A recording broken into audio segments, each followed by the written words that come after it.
Europe 1, la France bouge. La pépite. Vous êtes la pépite ce soir, Kenza Keller. Vous avez 36 ans et votre parcours, alors je disais tout à l'heure que vous n'avez pas trop travaillé dans les cosmétiques, mais pas du tout. Vous avez travaillé dans l'industrie du luxe, mais aussi vous avez travaillé dans des formulations de crèmes pour une grande marque de luxe aussi, pendant quelques années. Absolument. Et ça vous a plu ? J'ai adoré. Vous avez adoré. Vous avez fait une école de commerce. Vous avez aussi travaillé pour une marque de parfums scandinave. Là, c'est au service marketing, je crois. Oui, exactement. Et marketing. vous êtes enceinte. On est en quelle année quand vous êtes enceinte ? Eh ben, on est de votre premier enfant. Fin 2017, début 2018, pour le début de grossesse. Et donc, c'est comme ça qu'est née cette envie. Moi, je viens pas du tout d'une famille d'entrepreneurs. Je viens de vous le dire, j'étais très heureuse dans mon métier. Et puis là, s'impose à moi cette idée qu'il faut créer une marque dédiée aux mamans. Vous ne trouviez rien à appliquer sur le corps en étant enceinte ? Alors, paradoxalement, il existait pas mal de choses. Moi, je viens donc de l'industrie de la beauté, du luxe. J'ai l'habitude de la sensorialité, du plaisir des flacons, de packaging qui sont vraiment très esthétiques, très portés sur le beau. Et en fait, je me retrouve en pharmacie à trouver des flacons en plastique où il y a marqué anti-vergeture en énorme, avec finalement une sensorialité très moyenne. Très moyenne.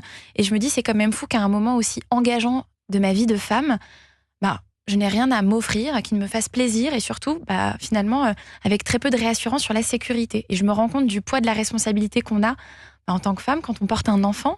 Alors, il y a l'alimentation, vous êtes au courant, on doit faire attention à ce qu'on mange. On ne boit pas d'alcool, on ne va pas fumer. Ça, ce sont des choses qui sont finalement des lieux communs, mais à l'endroit des cosmétiques se jouent beaucoup de choses aussi. Et c'est là où finalement naît cette idée de se dire qu'il faut simplifier non seulement l'accès à des cosmétiques sains et rassurants, mais aussi réenchanter tout ça. Eh ben, vous l'avez fait. Vous allez maintenant nous expliquer concrètement ce qu'est Talm en nous décrivant les produits. Je crois qu'il y a combien de références ? 3, 4 ? Alors, on s'est bien développé. Aujourd'hui, on a 8 références. 8 ? Moi, j'étais restée à 4 quand je vous ai connu. Vous allez pitcher Talm, T-A-L-M, et ensuite, on se retrouve. C'est à vous, Kenza, on vous écoute. Saviez-vous qu'une femme enceinte ou une jeune maman a des besoins cosmétiques très spécifiques, du fait d'ingrédients potentiellement nocifs pour elle et son bébé, ou de nouveaux bouleversements physiques, hormonaux et émotionnels liés à sa maternité ? Et c'est pour répondre à ces besoins que j'ai créé Talm, qui signifie To All the Mamas, une marque de soins cosmétiques dédiée aux femmes du premier jour de la grossesse jusqu'à l'accouchement, pendant le postpartum et l'allaitement, et qui les accompagne tout au long de leur vie. Nos soins sont fabriqués en France à partir d'ingrédients précieux, d'origine naturelle, certifiés bio et surtout 100% sûrs et éco-responsables, pour permettre aux femmes justement de prendre soin de leur peau en toute sécurité et sans compromis. Et ce qui est essentiel pour moi, c'est de m'adresser à la femme et pas forcément à son bébé. Souvent, la maman s'efface derrière ses enfants aux yeux de la société, et c'est pour cette raison que chez Talm, on fait en sorte qu'elle retrouve des moments de bien-être rien qu'à elle. Nos produits sont vendus aujourd'hui sur notre site, talm.co, ainsi que dans 10 pays, au sein d'enseignes prestigieuses comme Oma et Cream ou les Galeries Lafayette en France, par exemple. Donc Talm, c'est la marque alliée des mamans et le cadeau idéal pour célébrer une grossesse ou une naissance. Merci Kenza Keller, vous êtes prête à cet exercice du pitch, fondatrice de Talm. Alors moi, je me tourne vers Christian Mas, PDG de Sotis, et Julien Honard, fondateur de Klaxit, qui est le coach de ce soir. Votre première réaction ? Qui parle ? Christian Mas. Déjà, bravo pour le pitch. Enfin, on a eu la chance d'échanger hors antenne. Oui, mais nous, on n'a pas eu la chance. Voilà. Donc, on reprend. C'est clair. Non, je trouve qu'il y a une approche tout à fait intéressante de par la personnalité aussi de Kenza, qui incarne vraiment son projet. Voilà, je suis assez scotché par la manière dont elle amène les choses, et aussi la manière dont elle s'inscrit sur ce qu'on a pu échanger sur la temporalité, c'est-à-dire c'est pas une entreprise qu'elle développe pour revendre, c'est vraiment elle, et puis elle cherche à la vous savez déjà beaucoup de choses, vous voulez pas la revendre ? Alors Kenza. en fait aujourd'hui, moi c'est vrai que je suis très heureuse dans mon quotidien. Là on parle d'entrepreneuriat, mais je trouve ça aussi important parfois de le rattacher au personnel. Moi cette entreprise, je l'ai vraiment pensée avec un parcours de vie, donc celui de la grossesse, de la maternité. Aujourd'hui, je suis maman de 2 enfants et je trouve que ça m'apporte une liberté qui est assez extraordinaire dans le fait de concevoir des produits, de pouvoir avoir du feedback de mes clientes, d'inventer l'avenir. Et c'est vrai que je suis assez épanouie dans ce quotidien-là. Alors évidemment, on ne sait pas de quoi l'avenir est fait, on en a parlé avec Christian. Voilà, c'est vrai qu'aujourd'hui, c'est un marché qui est saturé, il y a beaucoup de concurrence. Mais c'est ça, c'est osé, je trouve, de se lancer dans une mais en général, entreprise la de sincérité, ça cosmétiques. paye. Mais... Et c'est très bien de créer, pas pour revendre. En général, ça donne plus de chances de revendre ensuite. Parce que ceux qui Vous ne créent... vouliez pas créer pour vendre Plaxis ? Nous, avec mon cofondateur, on s'était dit, on développe tant qu'on continue à apprendre et à s'amuser. Et je pense que c'est ce que Kenza est en train de dire. Et c'est la meilleure manière de créer une belle entreprise avec des collaborateurs épanouis, des beaux produits. Ceux qui créent pour vendre, en général, ils font quelques raccourcis qui ne sont pas forcément très heureux. Pas forcément les bons. Vous êtes combien aujourd'hui chez Talm ? Aujourd'hui, on est 7. On a pour projet d'agrandir l'équipe. Moi, j'y vais pas à pas. L'idée, c'est vraiment qu'on puisse aussi solidifier chaque étape. Justement, moi, j'ai vraiment une approche bonne mère de famille où j'essaie vraiment de me dire que voilà, nous, on est justement en quête de choix rationnels, d'intégrer les équipes petit à petit. Et c'est vrai que c'est assez... Franchement, c'est assez exaltant de faire plein de choses. Ça va vite, 2021. On est déjà en 2024. Vous êtes au Galeries Lafayette, vous êtes chez Oh My Crime. Comment vous avez fait pour arriver aussi rapidement dans ces beaux distributeurs ? Alors, il y a 2 choses. La première, c'est que finalement, ça fait 3 ans de commercialisation, mais en coulisses, ça fait plus longtemps parce que finalement, ma première fille, elle a 6 ans. Donc, ça fait 6 ans que j'ai cette idée et que je mûris ce projet. Et puis, je pense que aussi, quand on se lance à 33 ans, c'est pas la même chose qu'à 20. On a un bagage... de contact. Moi, je connaissais très bien certains acheteurs de la beauté. Et puis, finalement, j'avais aussi une expertise en marketing et en communication qui m'a, je crois, assez vite fait émerger. On s'est fait repérer, j'en parlais sur les réseaux sociaux. Très vite, des acheteurs nous ont contactés. Comment vous êtes fait repérer ? Vous étiez sur Instagram ? Sur Instagram. Alors, moi, j'ai 36 ans. Ma génération, c'est plutôt Instagram que TikTok, même si on y travaille aujourd'hui. Et pour les produits de beauté, TikTok, c'est... d'ailleurs, l'un de vos investisseurs, qui est Caudalie, ils ont cartonné sur TikTok pendant le confinement avec une crème qui existait depuis des lustres. Et c'est grâce à une vidéo qui est devenue virale. C'est assez fascinant. C'est facile. Ouais, sur les produits de beauté, ils font les avant-après, je crois. Absolument. Et donc vous êtes fait remarquer sur Instagram. Et là, vous avez des acheteurs. Comment ça se passe ? On se demande toujours, on se dit, bon, elle a monté sa boîte en 2021, elle se retrouve au Galeries Lafayette. Il se passe quoi ? Alors, en fait, il y a eu un peu l'antichambre du lancement. Moi, finalement, j'avais prévu de lancer un peu plus tôt. Je rêvais de lancer en 2020. On sait très bien ce qui est arrivé, le Covid. Et moi, ça m'a permis justement d'avoir une sorte d'antichambre au lancement. J'ai pu vraiment fédérer une communauté sur les réseaux sociaux. Finalement, j'ai adressé non seulement la partie physique de la grossesse en proposant des soins adaptés à tous les symptômes qu'on peut avoir, les vergetures, les démangeaisons, les tiraillements, l'allaitement, le postpartum, mais j'ai aussi adressé une dimension émotionnelle. Et je crois que le fait d'avoir une marque de soins qui adresse plus que juste une fonctionnalité produit était quelque chose d'assez différent, qui a beaucoup touché les femmes auxquelles je m'adressais. Il y avait aussi un mouvement vraiment qui se passait sur les réseaux sociaux avec le hashtag Mon Postpartum. Je ne sais pas si vous avez été au courant, donc le postpartum qui est la période qui commence après l'accouchement et qui finit parfois 3 ans plus tard, voire plus. Et donc, nous, on s'est vraiment inscrit dans cette vague-là, de proposer évidemment une expertise de cosmétologie très, très élevée, mais aussi en adressant la dimension émotionnelle. Par exemple, sur les packaging Talm, il y a tout un côté du pack qui est un manifeste et qui s'adresse à la femme qui va me lire, où on dit Talm est une gamme de soins pour toutes les mères, celles qui vont l'être, celles qui le sont déjà, celles qui essaient, celles qui ne l'avaient pas prévu, etc. Et en fait, tout de suite, ça crée une connexion avec la cliente et finalement, il ne faut pas sous-estimer le bouche à oreille. Les mamans sont les meilleures prescriptrices de mes produits. On s'est fait en effet repérer par des acheteurs. Donc moi, j'ai une personne de l'équipe de Juliette Lévy-Cohen, la fondatrice de Oh My Crime, qui me contacte. On n'a pas encore lancé les produits et qui veut Talm. C'est extraordinaire. C'est extraordinaire. Et en fait, finalement, évidemment, il y a beaucoup de travail. J'ai travaillé comme une forcenée, mais j'ai aussi eu ce qu'on appelle ce momentum, là, le kairos, là, l'opportunité qui arrive, que j'attrape comme ça. Et j'ai été au bon moment, au bon endroit, parce que les femmes avaient besoin de parler d'autre chose que du fait de sortir avec un beau brushing de la maternité et un rouge à lèvres, alors qu'en fait, c'est tout autre chose qui se passe. Julien Honard, vous êtes le coach de ce soir. Oui, alors c'est une très belle marque que Kenza est en train de créer, et en plus, donc, qu'elle incarne parfaitement. Ah ouais, elle en parle très bien. Vous vivez la marque. Hein. Mais c'est important, vous l'incarnez très bien. Et vous verrez sur le site internet, sur les réseaux sociaux, ça transpire tout ce qui vient de nous être dit. Et en plus, Kenza est très bien accompagnée, puisqu'en fait, elle a fait une levée de fonds avec les fondateurs de Caudalie, qui sont quand même des champions dans son domaine. C'est-à-dire que ils ont tout bon. Ah oui, ils ont quand même créé cette société à la fin de leurs études. Ils ont toujours créé. Ils sont en couple. Ils ont toujours 100% du capital et ils communiquent pas sur le chiffre d'affaires, mais j'ai lu 300 millions par an. Donc c'est quand même. Et le confinement, TikTok a été un ça a accéléré encore plus la croissance. Donc ça, c'est vraiment c'est un signal fort parce que ça veut dire qu'il croit vraiment en le potentiel de Talm et que en plus, ça sera clairement demain tes meilleurs coachs sur tout ce qui est internationalisation, la distribution, les équipes. Enfin, eux sont passés par tous ces stades-là. Tu parlais de diversification produits aussi, ajouter des produits à ta gamme. Donc ça déjà, en termes, je pense, d'équipe d'accompagnement, on est bon. Alors après, moi, sur les conseils... Ah non, mais les conseils, c'est pas maintenant. Ah, c'est après. Non, c'est après. D'abord, on va écouter une chanson. Vous restez autour de la table de la France Bouge. Kenza, vous avez des besoins. Vous avez dit, on doit passer d'un format start-up à un format scale-up. Exactement. Donc, j'imagine, Julien, que vous avez des conseils. Vous voulez aussi aller au-delà de nos frontières. C'est ça. Vous développez. Oui, absolument. On est dans 10 pays, mais aujourd'hui, j'ai vraiment envie. On a des touches très fortes. Vous aux êtes dans 10 États-Unis. pays déjà ? Dans 10 pays en Europe. Donc ça y est, c'est fait. C'est super, mais on veut toujours plus. Toutes les mamans méritent d'avoir accès à Talm. Donc, on a envie d'aller aux États-Unis, on a envie d'aller en Australie. Donc, voilà. Et vous souhaitez recruter pour que la marque puisse grandir et donc adhérer à toute cette culture que vous incarnez parfaitement bien, Kenza.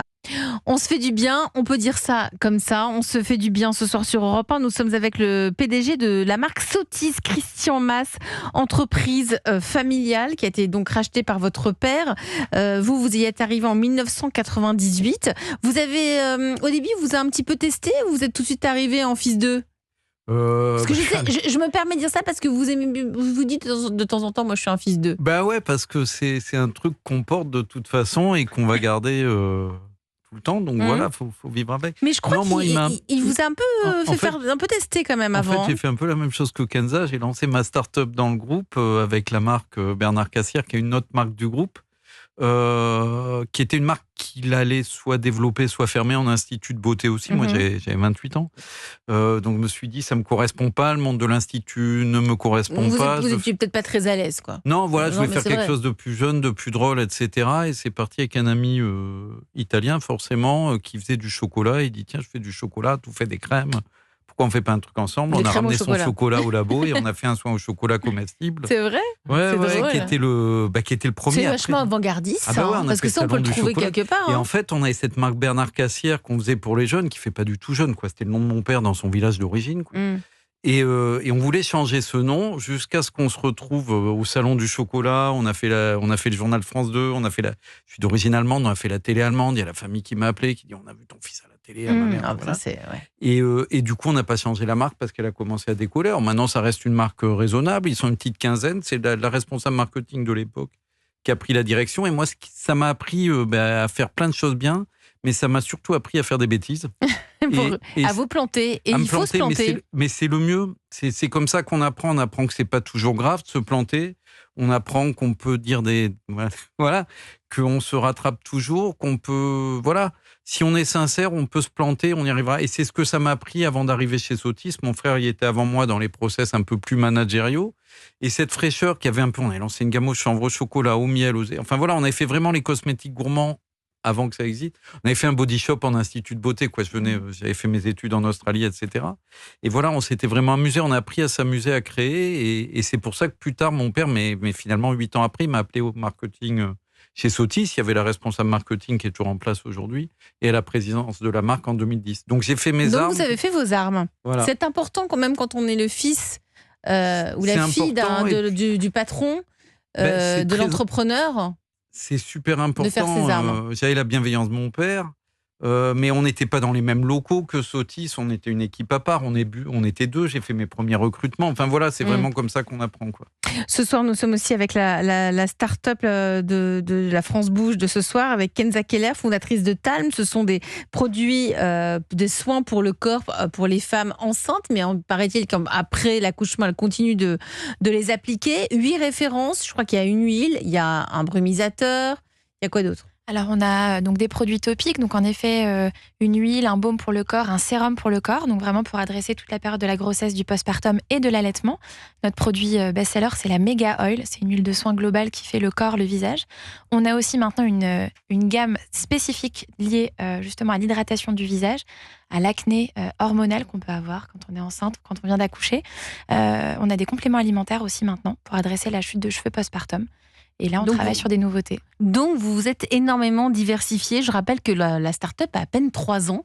Vous avez des besoins. C'est aussi pour ça que vous êtes dans La France Bouge ce soir sur Europe 1. Parmi ces besoins, vous souhaitez recruter, vous souhaitez vous agrandir. Heureusement, on a un coach. Il s'appelle Julien Honard et il est là parmi nous. Europe 1. Le réseau La France Bouge. Alors, Julien, on l'a bien compris, vous l'avez dit tout à l'heure, elle incarne parfaitement son positionnement de marque, Kenza. Elle a des super investisseurs, puisque c'est juste la famille Thomas de Caudalie, enfin c'est Caudalie. Comment pouvez-vous l'aider ? Quels conseils pourriez-vous donner à Kenza ce soir ? Alors, la mission de Talm, c'est d'accompagner les mamans avant, pendant et après la grossesse. J'ai vu que tu avais fait des kits accouchement ou kits postpartum avec la marque Bliss. Moi, je me disais... rien de mieux qu'un abonnement finalement pour accompagner les mamans sur toute la période. Elle pourrait souscrire à partir du moment où elle le sache. Et puis jusqu'à la fin. Ce qui permettrait d'avoir les bons produits au bon moment, mais aussi peut-être les bons conseils, l'accompagnement, enfin tout ce dont tu as parlé avant. Et puis après, il y a un enjeu, je pense, pour toi de les fidéliser après cette période postpartum, allaitement, oui, etc. Parce que c'est très intéressant ce que dit Julien, parce que souvent après la grossesse, on n'a plus du tout envie ni de s'habiller, ni de se mettre les crèmes qu'on a pu avoir pendant les 9 mois. Alors, c'est vrai. C'est majeur, ça. Hein. Alors celles-là, elles sont sympas, jolies, voilà. C'est un peu différent. Mais oui, alors elles sont très bien et je les ai vues. Je suis allée tout regarder. Mais c'est vrai qu'il y a cette espèce de c'est psychologique en fait. Oui, je comprends. Nous, on a le pari de se dire qu'il y a aussi un pivot qui s'opère au moment de la grossesse, au moment de l'accueil d'un enfant au sein d'une famille. Déjà, on se rend compte que les perturbateurs endocriniens, qu'il y a plein de molécules qu'on n'a plus envie d'avoir dans sa salle de bain, qu'on a envie d'aller sur ce que j'appelle l'écologie de la salle de bain, moins de produits, plus efficace, plus sensoriel. Alors, moi, j'essaie justement d'adresser des problématiques qui arrivent après le postpartum. Donc, la première étape, en effet, pour Talm, on a été la première marque à marquer postpartum sur nos produits, grossesse postpartum. Mais en fait, la reprise du travail, les premières années de vie d'un enfant qui ne va pas toujours dormir, on est fatigué, on se sent parfois assez isolé. On a pas mal de bouleversements qui arrivent dans la vie. Et je trouve que nous, ce qu'on arrive à faire avec Talm, c'est qu'on accompagne nos clientes, non seulement sur leurs besoins physiques, mais aussi émotionnels. C'est-à-dire qu'on devient vraiment une marque amie des femmes. Et on adresse effectivement ces problématiques de fatigue. Et on arrive justement à les garder parce que nos produits sont ultra sensoriels, qu'elles se rendent compte aussi de l'efficacité. C'est important, on parle beaucoup de sécurité. Mais Talm, on est vraiment aussi sur la preuve de l'efficacité. On investit beaucoup en recherche et développement. On a la preuve scientifique. Donc cette brume dont vous parliez, Elisabeth, par exemple, nous, ça a été un produit incroyable dans notre développement. On a été 4 fois en rupture de stock sur cette référence. Pourquoi ? Parce que c'est la seule brume anti-imperfection du marché qui est sans acide salicylique et qui vient vraiment à bout de l'acné hormonal. Donc j'ai des femmes qui, depuis leur adolescence, ont de l'acné, qui n'en ont plus grâce à la brume qui s'appelle la Megawater, par exemple. Parce qu'il y a du zinc dedans, il y a quoi ? Alors en fait, c'est une technologie brevetée, mais en fait, qui est inspirée du milieu hospitalier japonais, donc qui est utilisée pour soigner les grands brûlés. Nous, on ne l'utilise pas en dispositif médical, on l'utilise donc au niveau cosmétique. Et en fait, c'est une eau ionisée, donc qui va vraiment venir avec des macrominéraux, des électrolytes, qui va attirer en fait à la surface de la peau toutes les bactéries à l'origine de l'inflammation et va les nettoyer. Mais d'où vous avez cette idée ? D'où vous connaissez les grands brûlés au Japon ? C'est que de l'humain. C'est-à-dire qu'en fait... C'est quoi ? Ça vous vient d'où cette idée ? Vous êtes entouré ? Exactement. Alors moi déjà, c'est hyper important de le préciser, j'ai beau avoir travaillé dans l'industrie de la beauté, je ne suis pas formulatrice moi-même. En revanche, je suis passionnée par toutes les nouveautés qu'on peut voir. Donc je fais beaucoup de salons, je suis entourée d'un comité d'experts, donc avec, vous l'avez dit en début d'émission, sages-femmes, dermatologues, des médecins, des gynécologues aussi, donc avec qui je vais vraiment échanger. Et puis après, on a des problématiques qui viennent vraiment de la demande. Nos clientes nous demandaient ce qu'elles pouvaient faire quand elles avaient des boutons d'acné pendant la grossesse, pendant l'allaitement. Il y a beaucoup d'ingrédients qu'il ne faut pas utiliser parce que ça passe à travers la peau, dans le sang. Il y a des échanges qui se font avec le bébé et quand on l'allaite aussi. Et donc là, on se met à chercher des solutions. Et c'est comme ça que vous trouvez, c'est des belles histoires. Julien, je vous laisse continuer. Bah oui, en fait, pour rebondir sur ce que vous avez dit, Elisabeth, sur le fait que après la grossesse, finalement, on veut plus utiliser les mêmes produits, etc. Autre chose. Moi, je suis persuadé qu'une fois qu'on a goûté à la beauté clean à 100%, je pense que les femmes ne seront pas prêtes à repartir en arrière. Par contre, effectivement, peut-être qu'après cette période-là, elles vont souhaiter un message peut-être un petit peu différent. Et là, pas forcément une marque différente, mais peut-être une sous-marque ou quelque chose pour les fidéliser après. Parce que je pense que c'est très important de garder Talm pour les mamans avant, après, pendant. Cette spécificité de développer cette marque sur ce segment-là et peut-être du coup pour les fidéliser ensuite avoir une marque un petit peu différente. C'est intéressant cette histoire d'avoir une sous-marque, etc. Moi, je crois très fort justement au potentiel de la marque Talm et pas forcément de la diluer justement avec des sous-discours. En revanche, là où je suis vraiment d'accord, c'est que moi, mon rêve, donc Talm, qui est To All the Mamas, c'est d'accompagner les femmes tout au long de leur vie de maman. Le week-end dernier, je parlais avec la tante de mon mari qui me racontait à quel point elle avait le cœur déchiré que sa petite dernière de 20 ans quitte le nid. Et son émotion, ce bouleversement qu'elle ressentait avec sa fille, il m'a beaucoup touchée. Je ne suis pas concernée, mes filles, elles ont 4 et 6 ans. Mais en fait, la mission de Talm, c'est ça. C'est qu'on va non seulement accompagner leur peau, mais aussi leur bien-être émotionnel. Et moi, venant de l'univers du parfum, je sais à quel point le supplément d'âme, l'émotion, font partie des produits français, des produits de luxe, des produits de qualité. Et c'est aussi cette histoire que j'ai envie de raconter. Comment on va accompagner. Donc, il y aura d'autres produits mais bien sûr. Pour les mamans, évidemment, les grands-mères. Et toute la vie de la femme. C'est ce que je me souhaite en tout cas. C'est ce que l'on vous souhaite en tout cas, Kenza Keller, fondatrice de Talm. Elle nous a convaincus. Moi, je suis assez convaincue. Oui. Julien. Oui. Vous aussi, Christian Mas. Non, bravo. Vous, Christian, aussi au sein de Sotis, vous fabriquez pour d'autres marques, je crois. Alors, on commence ça officiellement en début d'année, mais on a fait quelques coups d'essai avec notamment une marque allemande. Oui, et qu'est-ce que ça vous apporte, à part du business? Nous, aujourd'hui, on a 2 marques commerciales et aujourd'hui, il nous reste un volant d'affaires à l'usine.